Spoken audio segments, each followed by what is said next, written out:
Meet Nafi Thiam. The 19-year-old Belgian heptathlete is one of the hottest prospects in athletics today.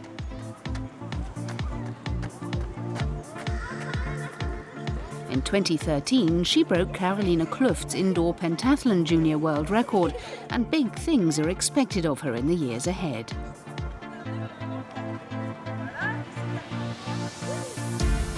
Nafi was born in Namur, southern Belgium, to a Senegalese father and a Belgian mother. Her mum was a keen runner and introduced her daughter to the sport at a young age. In my very first competition, I won some jars of jam. I loved jam at the time, so I wanted to compete again and again to win even more. I never got that prize again, but I still carried on with my running. As Nafi began to take athletics more seriously, her natural athleticism and multitude of talents soon led her to the heptathlon. The heptathlon takes place over 2 days and features the 100 metres hurdles, high jump, shot put, 200 metres, long jump, javelin and the 800 metres. Nafi's personal best score is 6,298, which placed her 14th in the 2013 world rankings. Heptathlon was a natural choice for me, as I've always competed in all disciplines. I was never outstanding in one particular event, but I was good at all of them. Ever since I was little, I competed in every kind of athletics event. It's just something that I've always done.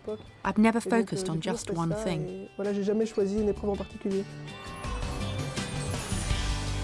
Nafi trains in Liège with her coach Roger L'Espagnard. He's a former decathlete who represented Belgium at the Olympic Games in 1968, 1972 and 1976. She was great when she was young, but got even better when she developed physically from the age of 15 onwards. Often there were times when she was a bit tired, because when your body develops it uses a lot of energy. Sometimes she didn't have enough energy for training, but she's always been aware of the need to train hard. She knows that one day all the hard work will pay off and that her performances will reflect that. Nafi has certainly developed into an athlete with world-class potential. The teenager stands at 1.90 meters and has the power to perform well in the throwing events, as well as the finesse to clear heights of almost 2 meters in the high jump.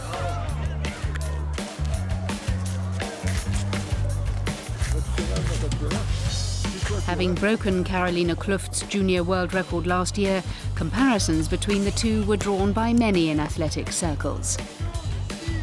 In an illustrious career, Kluft won 4 world titles and claimed Olympic gold in 2004. It's an honour to be compared with such a great athlete, and she's a favourite of my mum's too, so that's good. I know that breaking her record and having more or less the same results as she did at the same age doesn't mean that I will have the same career. We all develop differently, but it does make me happy to be compared to her, and it strengthens my desire to train hard. People made the comparison because she beat Kluft's record, which was pretty impressive of course. But I think that Kluft was training much more than Nafi at the same age. Kluft's career ended in her mid-20s, but I hope that Nafi will keep competing until she is 30. An error by Belgian authorities meant that Nafi's doping sample from the competition in which she eclipsed Kluft's junior mark was not delivered to the IAAF in time for the record to be ratified. The sample was clean, but testing rules mean that the record is not officially recognised. It was horrible, because I couldn't blame myself for anything. I couldn't say that it was my fault, that I should have done this or done that. I did everything that I'd been told, and it's only because I was given the wrong information that it ended up being like this. I've tried to move on. What is done is done. I can't turn it around, so it's useless to focus on that. But it's true. Even today when I talk about it, I'm a bit sad. She had a wonderful year, but the world record was taken away from her. We learned about that after the Indoor European Championships. A week after she set the new mark, she learned that the record was to be erased. Put yourself in her shoes. She's on top of the world and then it gets taken away. It was a real shame that it all happened at an event in Belgium, our own country, but that's how it was. Nafi's life outside of athletics is also about multitasking. As well as studying geography at the University of Liège, she has numerous media commitments to fulfill as a result of her rising profile.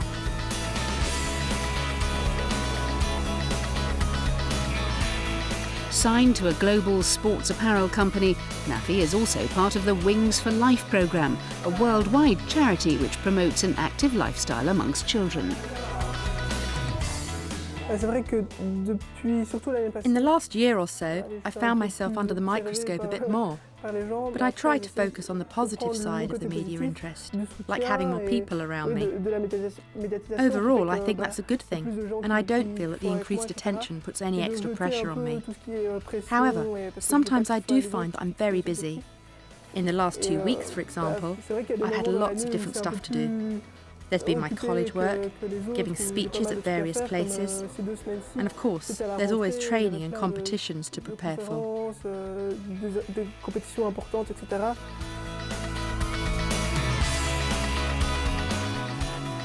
Whilst juggling her various commitments might seem a tough task, perhaps the biggest challenge facing Nafi is the lack of top-class athletics facilities in Belgium.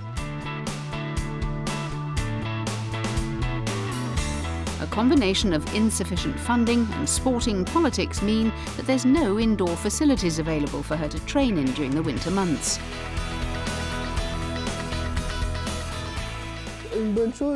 It's not a good thing, that's for sure.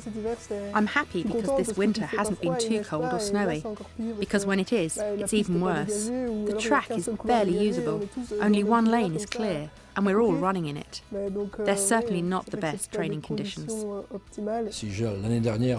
Last year, 10 days before the competition in which she broke the world record, we had to clear the training track of ice and snow. That's just the way it is, and we've had to get used to it. Despite the struggle to train year-round, Nafi enjoyed a stellar 2013.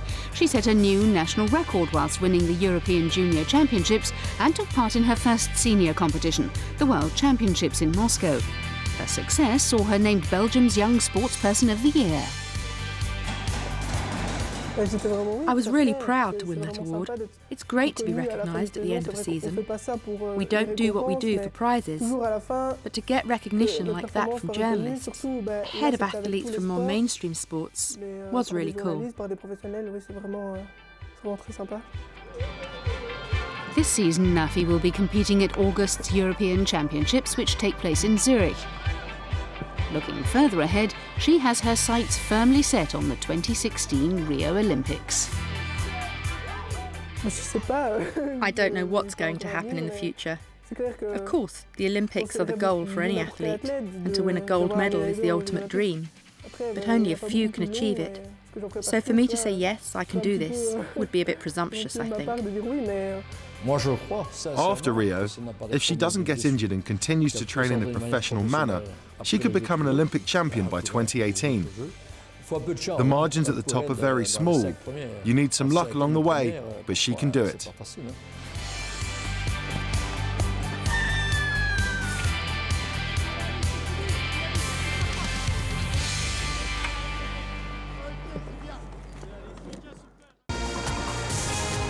Subscribe now to our YouTube channel for the very best of Trans World Sports.